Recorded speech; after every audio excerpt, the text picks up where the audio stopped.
இன்னைக்கு நான் ஜிம் போகாததுக்கு இந்த கவர்மெண்ட் தாங்க காரணம். ஃபிளாஷ்பேக். கரண்ட் போயிடுச்சா?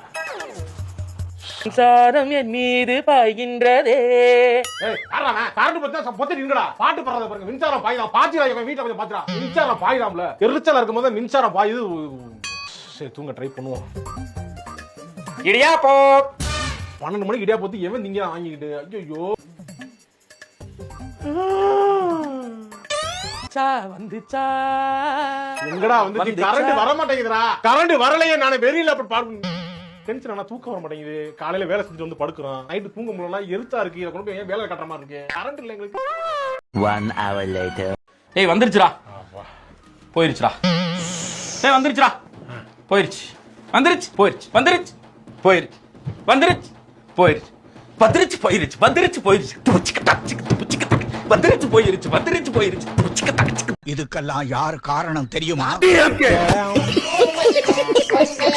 ஜோக்ஸ் அப்பார்ட், ஜிம் போயிட்டு ஃபேட் லாஸ் பண்ணுறவங்க எல்லாருக்குமே 7 to 8 ஹவர்ஸ் தூக்கன்றது ரொம்ப முக்கியம்.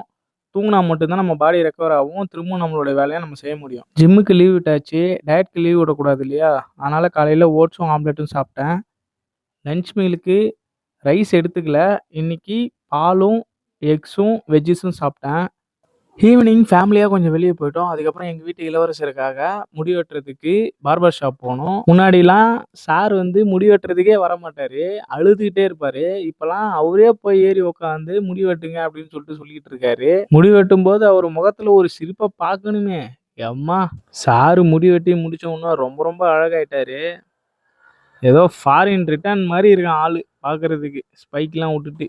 முடி வெட்டி முடிச்சுட்டு வீட்டுக்கு போகிற வழியில் ஃபேமிலி அண்ட் ஃப்ரெண்ட்ஸோட சேர்ந்து ஒரு வாட்டர்மெலன் ஜூஸ் மட்டும் சாப்பிட்டு இன்றைக்கான டேவை நான் கம்ப்ளீட் பண்ணிக்கிறேன். நீங்களும் இது போல் உங்கள் உடம்பை ஃபிட் பண்ணுங்கள், உலகத்தை வின் பண்ணுங்கள். பாய்.